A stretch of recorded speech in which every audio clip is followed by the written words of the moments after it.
Okay, so I'm gonna tell you a little bit about the history of Cuba. I have of course, we'll do a summary of around 500 years of history of Cuba, which begins. I always need to say that it's fair to begin before Christopher Columbus arrived into this part of the world, which was in 1492. Before that, for around 5,000 years, we had in Cuba different groups of aboriginals that came from different parts of the world. The three biggest theories are: some came from the Yucatan area, others came from the from Florida area, and the strongest theory is the ones that came from the Arawak lands in the southern part of Latin America. That would be in the Amazon area, Orinoco River.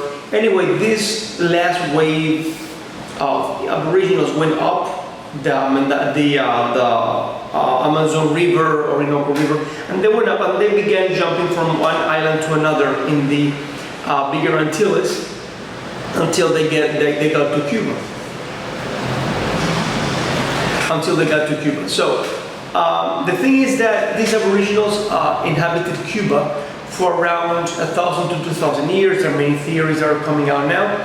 So in 1492, when Christopher Columbus arrived in the island, in the archipelago of Cuba, he found the biggest population was the Taino, what they have labeled as Tainos.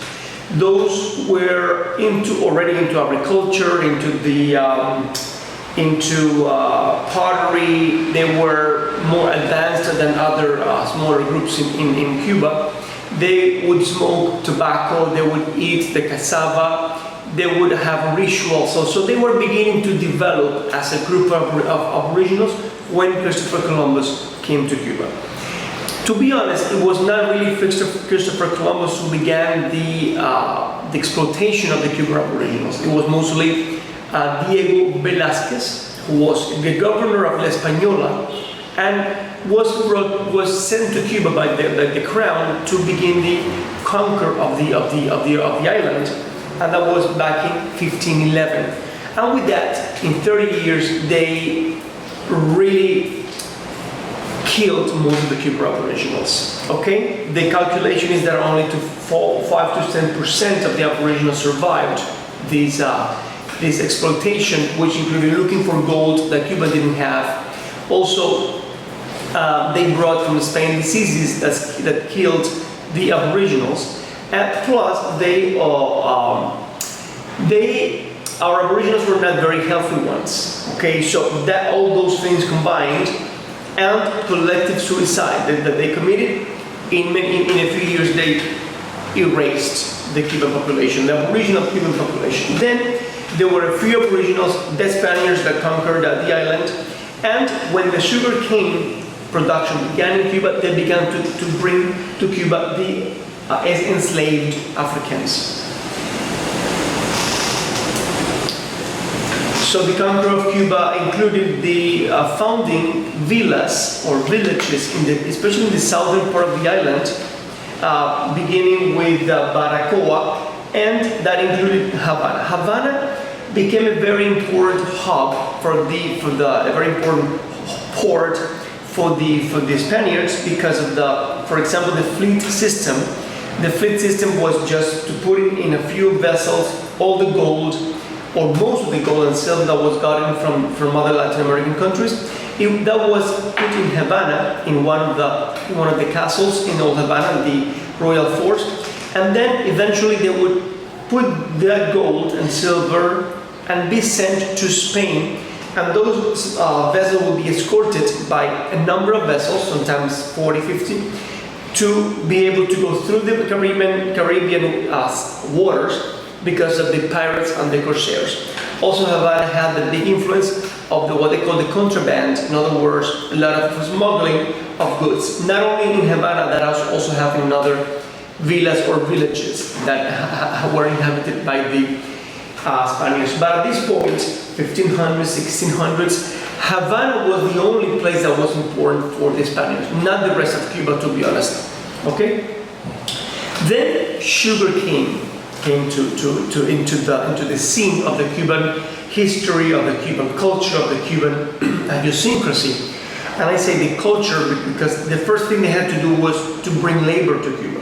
Okay, and that was from Africa. So at this point we have the very few aboriginals that were left, the Spaniards, plus the enslaved Africans, who began to mingle with the Spaniards very quickly. So one Spaniard master would have 2 or 3 mistresses in the sugar plantation. So that was the beginning of the mixture of the 3, let's call it the 3 races of the 3 groups: the Spaniards, the Aboriginals, and the Africans. With the sugar cane, the history of Cuba completely changed. Okay. Let me be clear on this point, because this is something that's not widely known in the United States. That the creation of these races, quote unquote, was actually intentional and served a function. Could you describe that a little bit?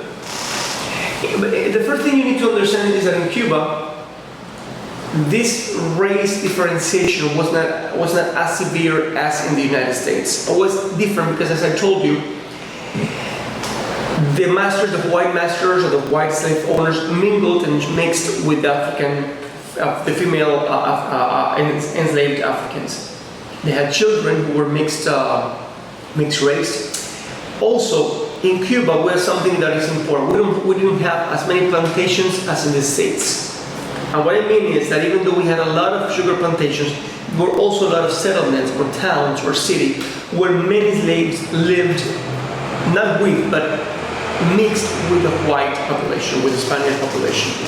Okay? So that meant that you would see your servant, your black servant from Africa, whatever, every day.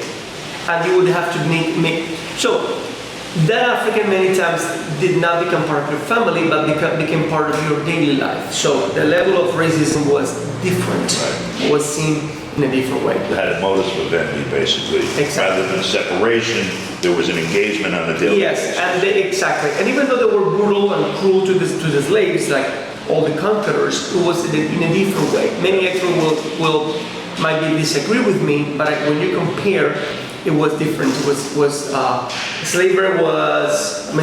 in this case were treated differently. Okay? So I was saying that with the sugar cane production, the Cuban history changed drastically, completely. Because with the sugar cane, Cuba began to get money.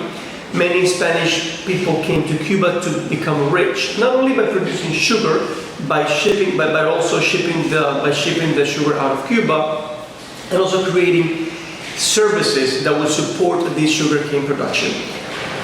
But also Cuba became known in the world because of its sugar.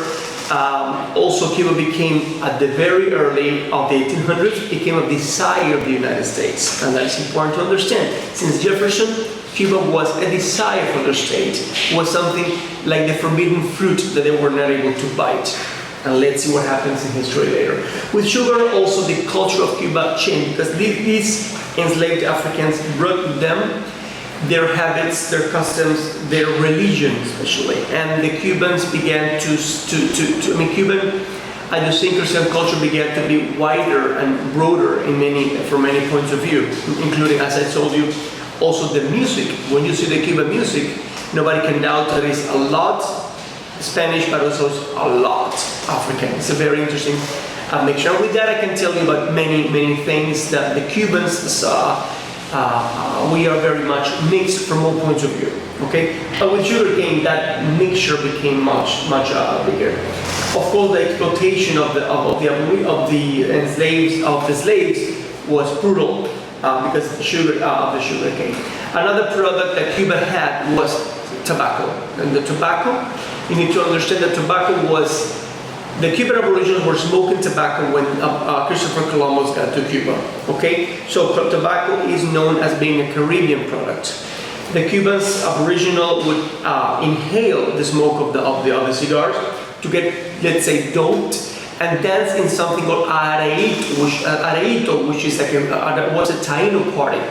Okay, so then tobacco became also a very important crop that would be exported from Cuba to Europe, France, Spain, you name it. A lot of European countries began to have a vogue chewing tobacco. Chewing tobacco was a big thing, and that was the origin of the spittoons and things like that. But the main product was the sugarcane. Okay. When we talk about the Cuban revolutionary movement, the Cuban rebelliousness, you have to go back though to tobacco, because the first big confrontation against the Spaniards was led by a group of tobacco growers in Havana when they tried to impose a monopoly of the tobacco production to the tobacco growers. They just made a revolt, and many of them were harmed. But anyway, that was the beginning of the Cuban spirit of being rebellious. As I told you, Havana became a very important element for a very important port, a very important place for the Spaniards. They would come to Cuba on their ships. The ships would be tarred in the Cuban harbors. And also Havana became mostly a place to get wax, to get water, to get beef, to get hide. Things you need for a ship to continue, that was Havana. Havana was then the port. Okay, along with others. I'm not saying it was the only one, because Cartagena de Indias, other ports were important, but Havana was crucial. To the extent that in 1762, the English attacked Havana. And Havana was in English for 11 months. Okay, yeah. After bombing El Morro Castle, after bombing Havana, Havana was then taken by the English. But then they found, it is said by some experts that they found different enemies in the island, like the mosquitoes and the diseases. So they traded Florida for Havana. But it's important to understand, only Havana was English, not the rest of Cuba. Okay? So I tell you this so that you understand how important Havana was. But after that, after this siege of Havana by the English, Havana became much more important for the Spanish crown. So then the 1700s went by with the sugar production, the 1800s began, and the Cuban identity was born in the early 1800s. And I mean that by a group of Cubans, especially men, who went outside Cuba to study in England, Spain, France, and when they went there, they needed to identify themselves as what? What are you? And many of them began saying, I am Cuban. So that was the birth of the Cuban identity. Even though still in the late 1800s, many Cubans born in Cuba, third generation, would say they were Spanish, still many other Cubans were saying they were Cuban. It's as I told you, the birth of the Cuban identity. With that, a group of Cuban, especially Cuban men, began to conspire against Spain. And that was especially inside the Masonic lodges. So the role of Masons in the Cuban history is crucial. Most of the generals of the independence war against Spain were masters in this fraternity. So Masons, as I said, I say again, played a very important role in the independence movement against Spain. And that independence movement began finally on October the 10th of 1868, led by Carlos Manuel de Céspedes, the father of the nation, okay, who freed all his slaves and called them, inviting them to join him for the independence war against Spain. And that began in the eastern part of Cuba, in a place near Manzanillo or Bayamon, in that area, in what is today the Granma province. That was the beginning of the independence movement in Cuba. Carlos Manuel de Céspedes began the war. That war was not really well planned or well organized. There was not a lot of money. There was lack of union among the Cubans. The ones that were in the center of Cuba did not want to follow the orders of the ones in the west, in the east, and the western part of Cuba never participated in the war. I need to make a pause to the water.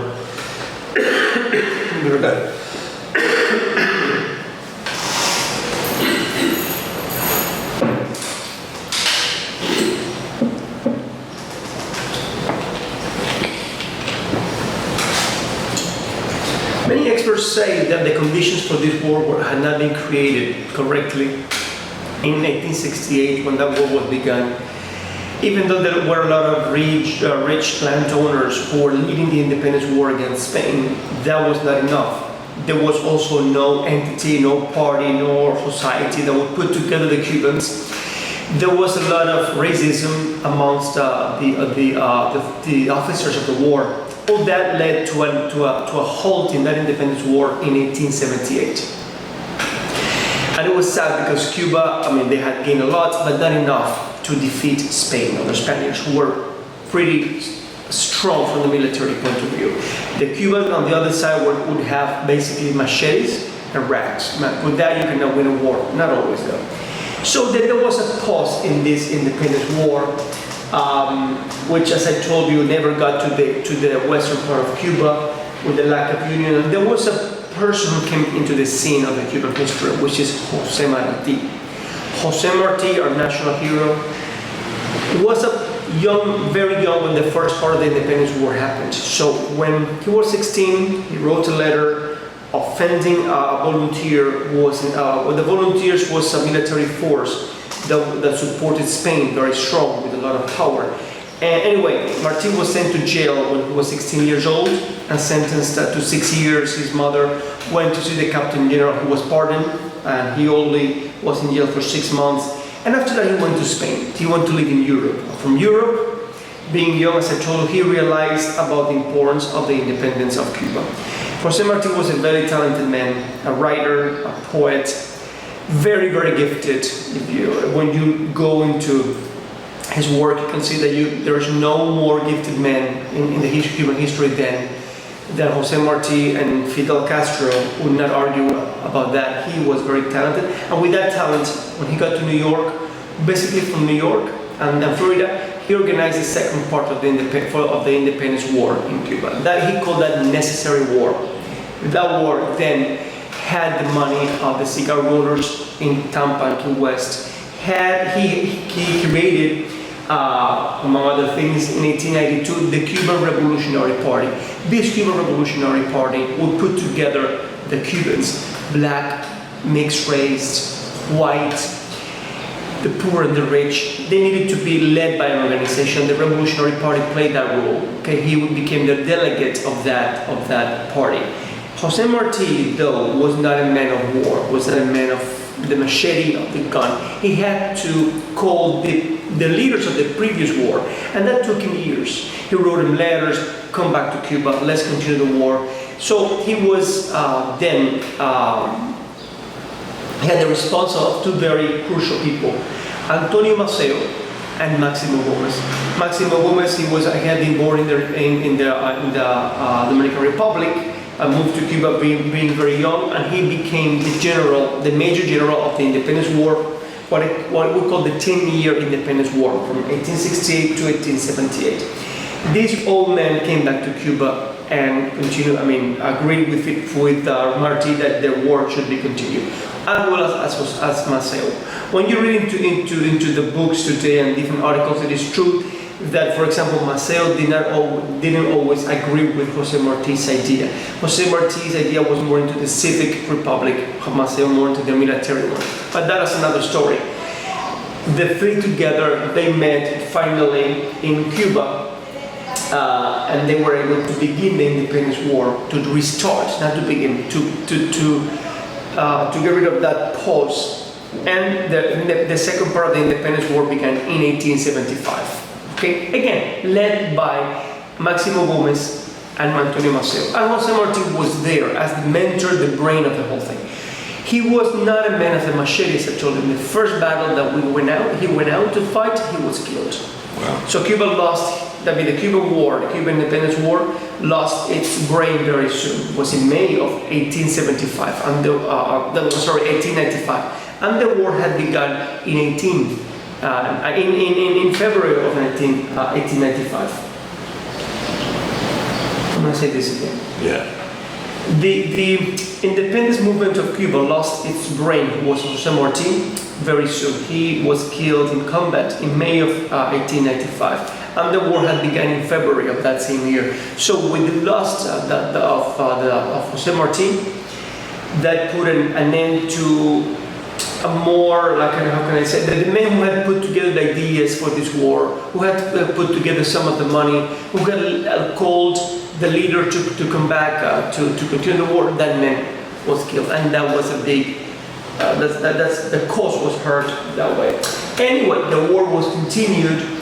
Antonio Maceo was able to bring the war to the west, okay, of Cuba, which was necessary. Once you got the war to near Havana, I mean, they could have won that war. But what happened was that since 1896, 1897, the United States began to look at Cuba with different eyes. What I mean is they were looking at Cuba with possibility of an intervention.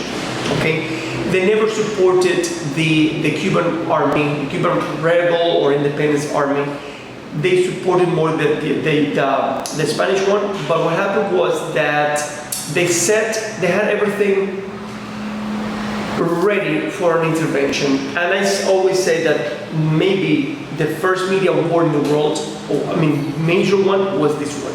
If you look into the newspaper of the times, it's unbelievable how they prepared the public opinion for an intervention. Many say that, actually, yeah, among the newspaper people themselves. Yes. Good. So that's something that many, even Cubans, don't really understand. That the media war, the thing of the media war began with what we call the Spanish Cuban-American War, and I will get into that. What happened was that a friendly ship got into Havana, into the Havana port, and that ship exploded. There was a big explosion on February the 15th of 1899, and that was the USS Maine. And that was the pretext to intervene in Cuba. And then after that, the naval battle in Santiago de Cuba. Now, the naval battle in Santiago de Cuba has its own history. Calixto Garcia, a general who was in charge of the area of the eastern part of Cuba, Calixto Garcia made it all possible to avoid the entrance of the Spaniards in Santiago de Cuba, while the U.S. troops were getting into the city through the port of Santiago de Cuba. What happened was that the support of the Cubans for this intervention was huge, and there was a moment when many, even the press, was saying the Cubans were courageous, were brave, were into it, they were very smart. All of a sudden, when Santiago de Cuba was taken, the Cubans became cowards, lazy black men, stupid. So also you can see that in the newspapers. Okay, even when Martí was around, before the beginning of the Independence War, there were newspapers in the United States who were talking about the Cuban population as poor and offending the Cuban population. You can go into that and see that. But anyway, that was just the beginning of the preparation of public opinion for this that happened already in 1898, which is the intervention in Cuba by the U.S. But because the Cubans had almost won that war, because the Independence War had been taken to the west, because the Spaniards were almost defeated by the Cubans, we Cubans call that the Spanish Cuban-American War. Because, and to be honest, if I wanted to be more politically correct, I would call it the Spanish Cuban-US War. Yes. Because America, as Jose Martí said, is from Alaska to the Patagonia. Right. All of us are Americans. Or none of us. Or not, exactly. So as I told you, in July 1898, the naval battle in Santiago de Cuba had happened. The Cubans trusted the Americans too much. And the Cubans were deceived by the Americans, by the U.S. troops, specifically by William Shafter, who was the general in charge of the intervention. Shafter, for example, did not allow Calixto Garcia to come in the city and celebrate with the Spaniards. With the U.S. troops, the taking of Santiago de Cuba, because he said that the Cuba would take revenge and there would be a bloodbath and bloodshed. That was a big thing. So the Cuba was, in other words, were left out by the U.S. troops. So it starts out with the Cubans conducting a righteous standing up against the colonial Spaniards with the help of the benevolent United States. It ends up with the United States occupying the territory and directing the Cubans, who are now ignorant and etc., lazy, shiftless, for their own good. And the Spaniards are out. Yeah. I know that, just knowing history, somehow Cuba does not end up owning the Philippines or Puerto Rico, for example. So there were other outcomes or other things that were part of the outcome of this war also. Yeah. So But again, I need to highlight here and I need to repeat that it was the Spanish Cuban-US War. The Cubans were there. The Cubans fought. The Cuban fought in near what is today the Guantanamo Bay, in Holguin area, in Bayamo. So the Cubans were crucial. The Cubans also helped the landing of the U.S. troops in the beaches near the Santiago de Cuba, where they got into the city. The Cubans were crucial to be there. Even the Cubans helped, digging trenches. So anyway, but from the war point of view, the Cubans were crucial for this victory, quote unquote, of the U.S. Troops. But then Cuba became a U.S. property, a U.S. semi-colony, whatever you want to call it. In December of 1898, Spain signed the Treaty of Peace in Paris with Spain, with the United States. And from that moment, Cuba became a U.S. soil, a U.S. property. The U.S. troops were in Cuba for 4 years until 1902, but they left only when they made sure they had Cuba in their hands, even though they left. And they included, even though many outstanding Cubans opposed that, others just favored it because that was the only way to get rid of the U.S. troops. They included in our Constitution something called the Platt Amendment. And the Platt Amendment turned Cuba into almost a U.S. property. I'm saying this in a colloquial way, but in other words, Cuba had, from 1902, had its own presidents, but those presidents had to obey the U.S. orders. And I don't want to be romantic when I say that. That is a fact, okay? Beginning with Estrada Palma, every single president after him all of them were corrupted. Many of them, sadly, were generals of the Independence War, but they followed the interest of the U.S. troops, of the U.S. government, of the U.S. ambassador in Cuba. So the 10s and the 20s went by, and Cuba developed more the sugar cane, but a lot of the land that was being produced with sugar cane was in U.S. hands, or with U.S. properties. The same with the sugar mills. So Cuba very, very quickly became mostly the sugar cane backyard of the United States. Okay. In the 30s, some interesting events happened. For example, the level of corruption of Gerardo Machado, the president, was so big that in 1933 there was, some people would call it a revolution, some people would call it an attempt of a revolution, but anyway, the people, there was a rising of the people, especially in Havana, but also in 1933 there was something called the Revolt of the Sergeants, which was led by a person called Fulgencio Batista. Fulgencio Batista was a stenographer, a sergeant, who led a coup d'etat that was going to be led by high-rank officers. It never happened, so he just led a group of sergeants and corporals, and these men became crucial for the government of the time. Initially, Batista smelled very progressive and revolutionary. In the long run, he was not. Very soon, the United States realized that their man in Cuba was Batista, and later I will tell you why. Batista was a sergeant, and the next day he became a colonel, and then he became a general. And he became, with the years, one of the wealthiest men in Cuba. Okay?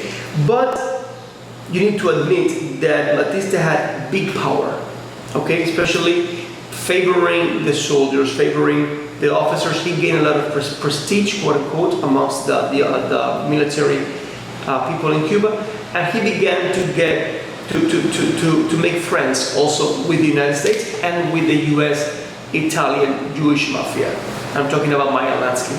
Okay, the level of corruption of Cuba was very high. Many people look at Havana and say, Havana, I'm sure Havana must have been pretty beautiful in the 30s and 40s, and yeah, that is true, completely true. But what about the rest of Cuba?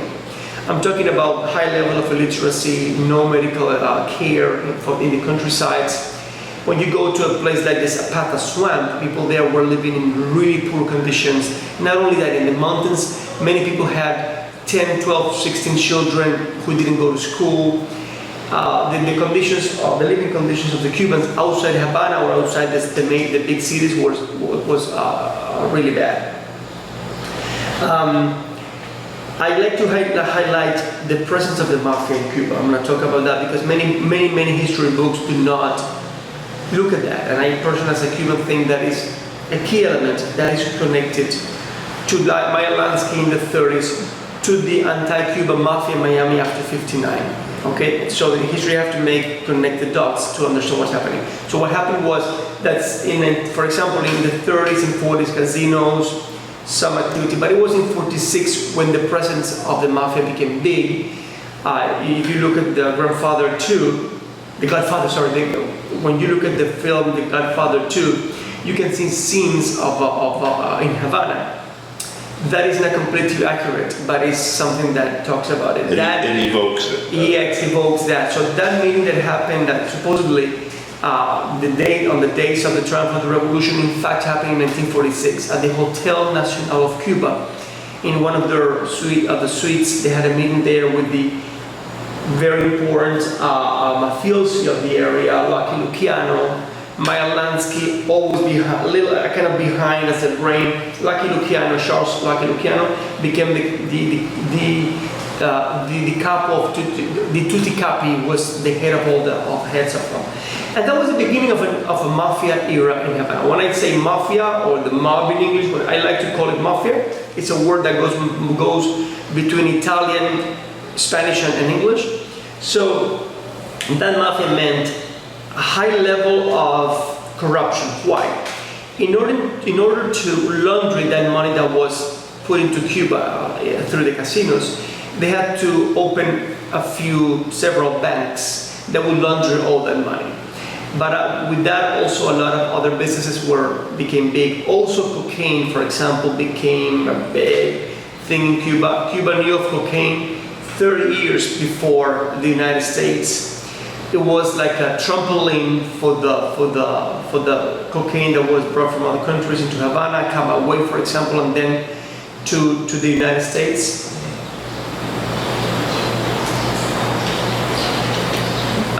Since a lot of men came to Cuba to gamble, also prostitution became big. Cuba in 1959 had more than 100,000 prostitutes. Okay. And also, violence was not a big deal, but the cocaine, drugs, and also mainly prostitution became big. So all of that combined with the fact that Cuba, as I told you, was very corrupted. When the revolutionary, communist, socialist movements began in the late 40s, there were two presidents that really opposed these let's call it the whole revolutionary movement of the late 40s. That was basically led by trained unionists. Okay, they began to kill them, and what they call in Cuba gangsterism was big. In other words, the government had let's call them people who would go and shoot the leaders. Okay, that was a fact. There's a book that came out around a year ago and that narrates all those things. However, for example, Carlos Priu, the president of Cuba, in 1950, I'm talking about 1952, did not really obey the US orders, to be honest. And what happened was that Maya Lansky went to Florida and talked to Mr. Batista and invited him to come back to Cuba. Because they knew, again, that their man in Cuba was Batista. And Batista came. And he led a coup d'etat, maybe the most peaceful coup d'etat in the history of the world. The coup d'etat was against Carlos Priu, who took a few documents from his drawer and went downstairs, and that was the beginning of the Batista era in Cuba. Batista, I need to clarify, had been the president of Cuba from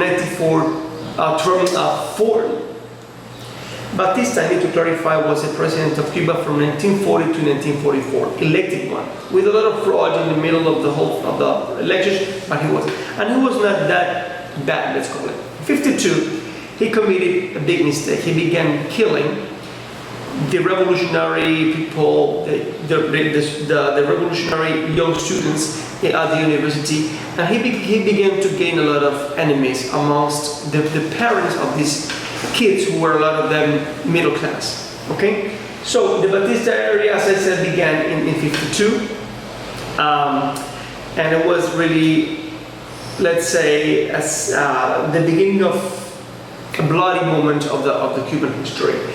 Now, there was a person called Eduardo Chivas. Chivas was the leader of the Cuban Orthodox Party, and this man had a lot of leadership. The Cuban respected him a lot. Fidel Castro was one of the members of his party, of the Orthodox Party. However, Chivas denounced, or he just began saying, talking about how much money was being stolen by the U.S. Chivas began to to denounce on the radio all the corruption that was in Cuba, to the extent that one day he said something against the Minister of Education. He couldn't prove it, and he ended up killing himself in the middle of the radio show that he had every week. With Chivas away, Cuba had no leader to continue the Revolutionary War. There were many leaders, but none of them was strong enough. At this point, Fidel Castro had graduated from law school in 1950. He was a lawyer who was also very active in the revolutionary movements against corruption and against the corrupted government. And Fidel, with the months, realized that the only way to get rid of Batista was to get weapons and go to the mountains and fight.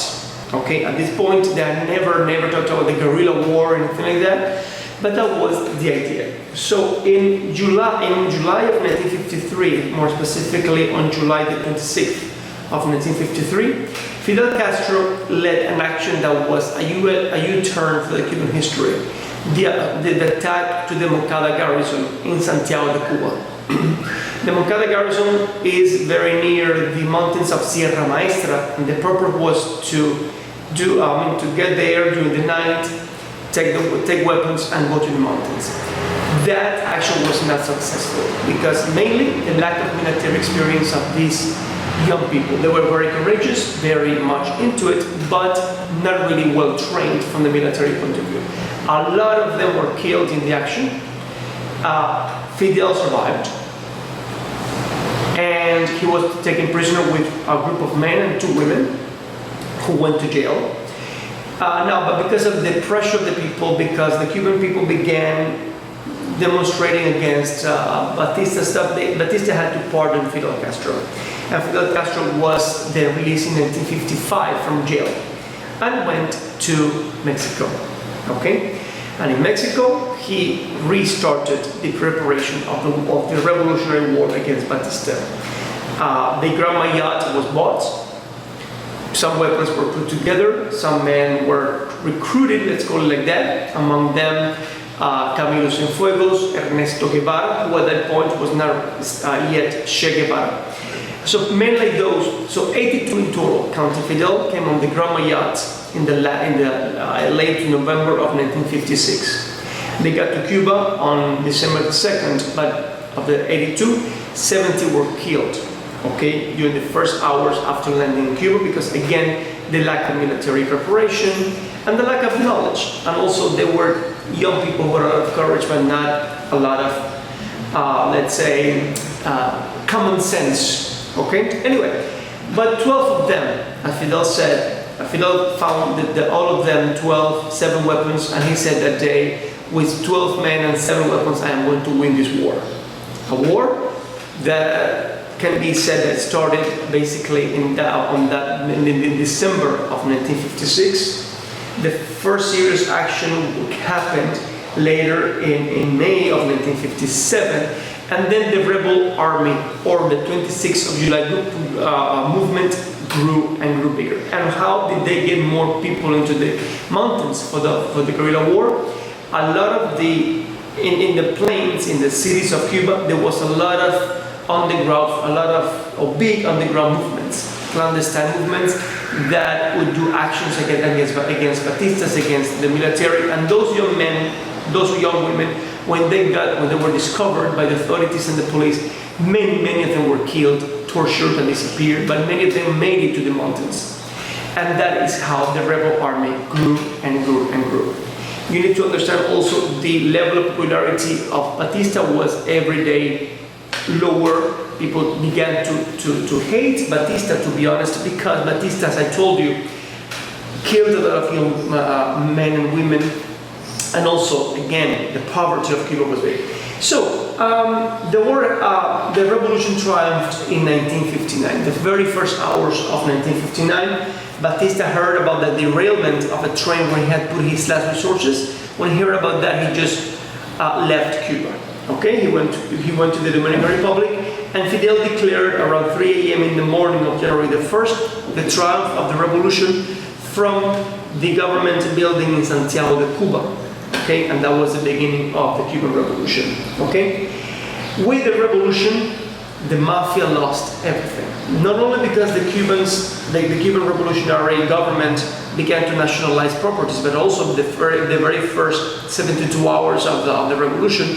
During those hours, the people got into the casinos and destroyed a lot of those casinos and the utensils and the tables, the gambling tables, things like that. Also, the revolutionary government began the nationalization of the properties, and more specifically, U.S. properties. For example, the Cuban telephone company was not Cuban, was U.S. The Cuban electric company was not Cuban, it was U.S. As I told you, a lot of the land that was being used to produce sugarcane was not Cuban, was in U.S. hands.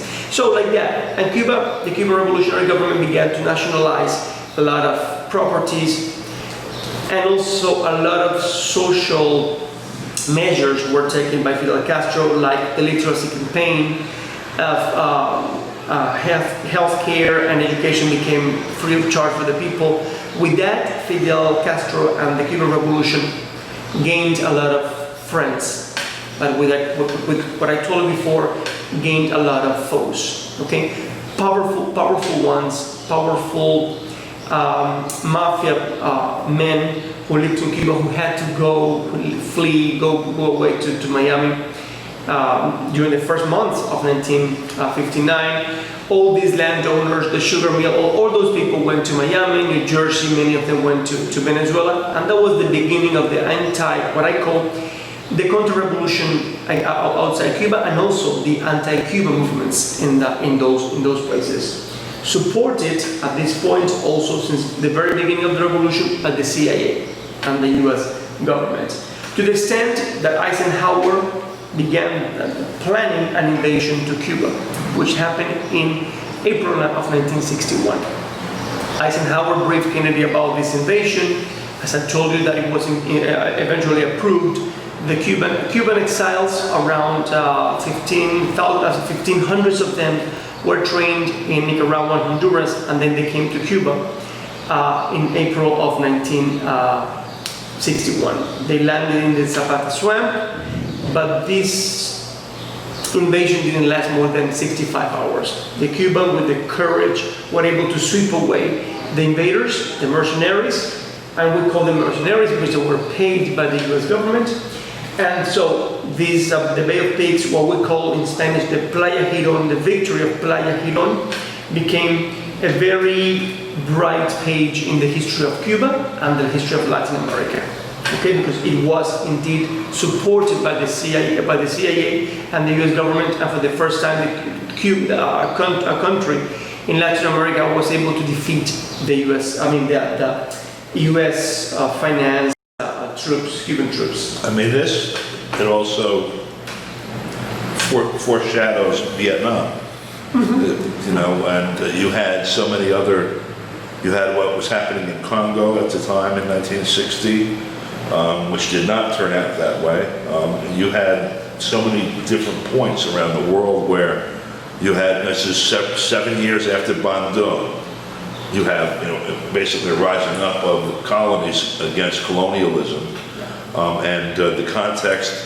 That's the context for this successful. It's almost like a replay of the Haitian Revolution 150 years, 160 years earlier. Yeah, the Cuban Revolution was an example, set an example for the world, that is true, and also was like a beacon of light, of hope for many people. Seldom do we mention about the revolution, the solidarity movements with Cuba, and that had to happen because Cuba was left alone. Most of the Latin American, well, only Mexico and Canada kept their diplomatic relations with Cuba, but the rest of Latin America broke diplomatic relations with Cuba. Cuba in the 60s had to find ways to make people understand that the Cuban Revolution was a good one. We were not the communist beasts that were eating up the children. So the revolutionary movements, the solidarity movements began in the world. The Vencedemos Brigade, all those things happened in the 60s. But I don't want to forget to talk about the missile crisis, which happened in 62. And many US people had to get under their desks because the Cubans were going to attack with the Russians and the Soviets and stuff. But that was for the Cubans the moment when the Cubans began to say, okay, it's all with the revolution, all against the US imperialism. That was, to be honest, but also that was the beginning of the help and the support of the Soviet Union and the socialist bloc from Eastern Europe, which was pretty strong, to be honest. And the Cuban economy was basically based on sugar production, which years later we realized was not the best idea ever, but that was it. And we were get a lot of products from the Soviet Union, and we would provide all of the sugar that they needed. But this is a legacy. This is not a legacy of association with the Soviet bloc, but rather of colonialism, because around the world, this resource nation makes sugar. This one mines nickel. This one, picks diamonds or whatever, and that's the way they like it. Yeah. Because if you leave, okay, I hope you can eat diamonds, or I hope you can live on sugar, or True. Yeah. it all goes to the center. Yeah. Anyway, all this with what is called in the United States embargo, and we call it Cuba Blockade, because the blockade is a multilateral phenomenon, and the embargo is just a bilateral one, and the blockade has to do with the fact that the United States, since the very early 60s, tried to choke Cuba and to make it sink in the middle of the Caribbean, and not allowing it to trade with the rest of the world. Of course, Cuba continued trading, but at this point, 60s, 70s, 80s, the Cuban 85% of the Cuban production of the Cuban foreign trade was related to related with the socialist bloc in the Soviet Union. While that was happening in the 60s and 70s and 80s, Cuba developed a lot its healthcare system, which was every day perfected. And today we have to say that we have one of the best healthcare systems in the world, very well designed. It is not perfect, it is not, but I always say Cubans neither starve nor die in a hospital. No matter who you are, no matter what you have in your pocket, no matter if you're smelly or not, they will fix you. Yeah. Okay. Also, education was a big thing for the Cubans. As I told you, Fidel Castro, with his great mind, called the young Cubans many young Cubans to become volunteer teachers and go to the countryside to teach those who didn't know how to read and write. And that happened in a year. I'm talking about the literacy campaign. So that call of Fidel was in the late 1960s, and on December 22nd of 1961, Cuba declared itself the first Latin American country free of illiteracy, and that was proved by UNESCO later. They came to see if that was possible, and it was possible. 5,000 classrooms were opened the next year in '62, so many Cubans began going to school and getting to 6th grade. The revolution made it clear that it wanted the Cubans to study. Many young people were brought to Havana to study what we call the scholarship systems, that's becas, BECAS, which was a big thing. And education became also a big gain, a big achievement of the revolution. Special education, for example, was very much improved.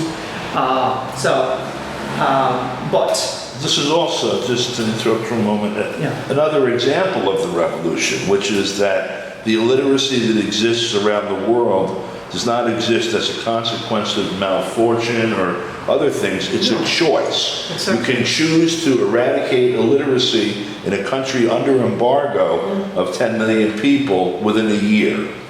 Yeah, set priorities for your people, for your own people, yeah. And that is exactly what Fidel Castro and the leaders of the revolution did since the very beginning. I haven't talked about the role of women in the Cuban Revolution, which was huge. Aida Santa Maria, Ilma Espín, Mel Hernandez, women who also led the revolution. I would never say in the shadow of the men, women who were crucial for the development of culture in Cuba, like Aida Santa Maria, who led very big cultural movements. Celia Sanchez, who was crucial. I always call it the social cultural brain of the revolution.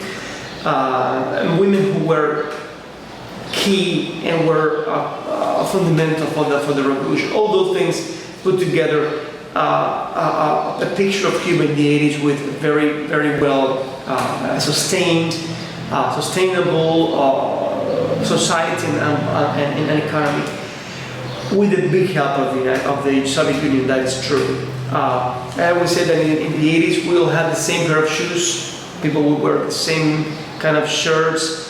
You would see the people with the same eyeglass frames, but we were happy in this country.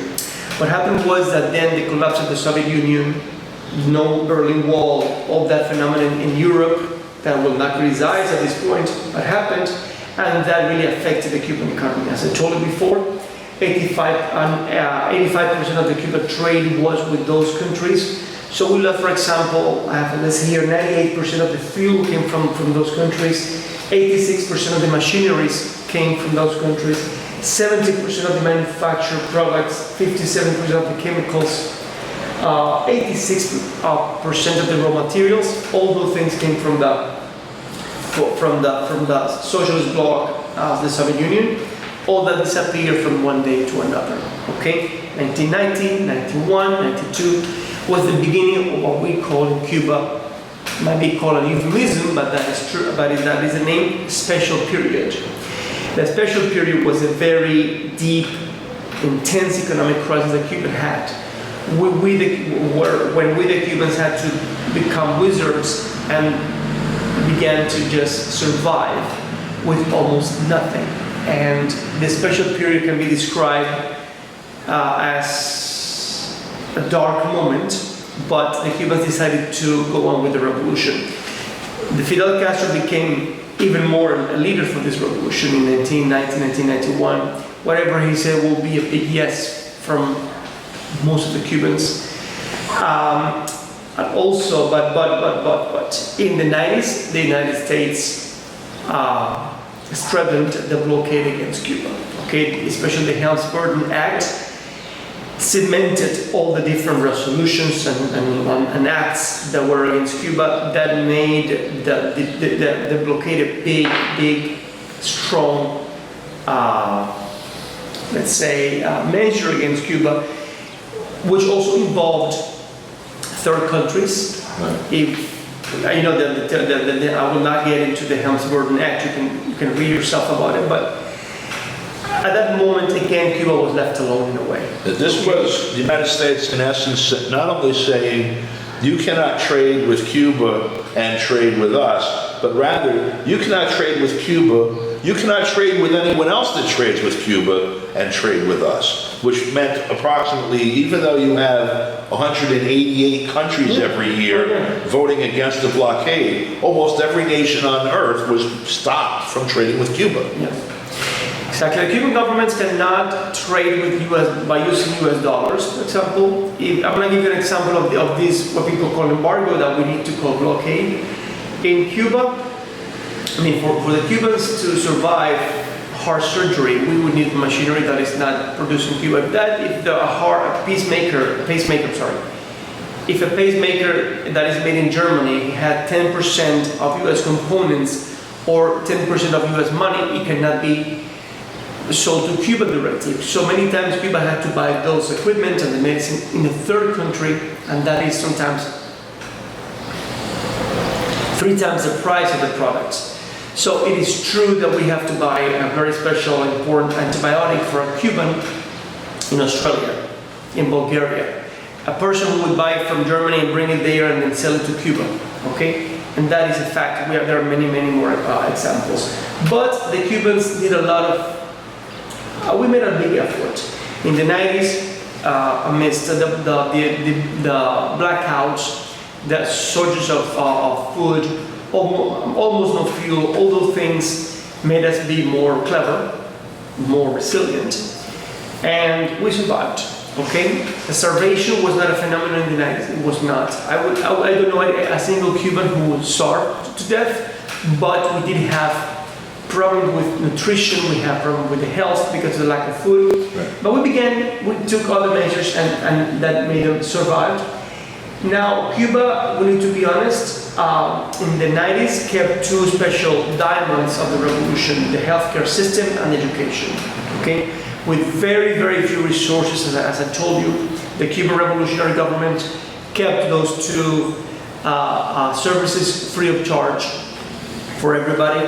And in fact, the Cuban healthcare system and education system were perfected in those years. Okay?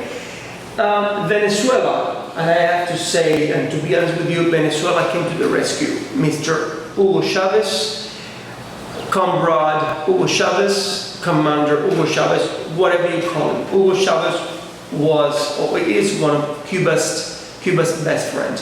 Hugo Chavez, it is true that he received Cuban factors in Venezuela, but it's also true that he allowed us to see the soap opera at night again, to have electricity, to have fuel, and to breathe again normally. Hugo Chavez was the man who, when you see yourself in a cave and you see a hand that pulls you out, that is exactly what happened with Hugo Chavez. And also the Venezuelans. He led the Venezuelans into that action. And yes, we sent their doctors, nurses, teachers, sports coaches, all that, but it's also true that they helped us a lot. So with that, Cuba was able to begin its development again. Cuba is not a developed country. Cuba is not the best country in the world, but Cubans have been able to survive despite the blockade. One of the saddest moments for the Cubans was when Fidel Castro had to what they call step down, and he had to. The relay was on Raúl Castro, who continued with the revolution.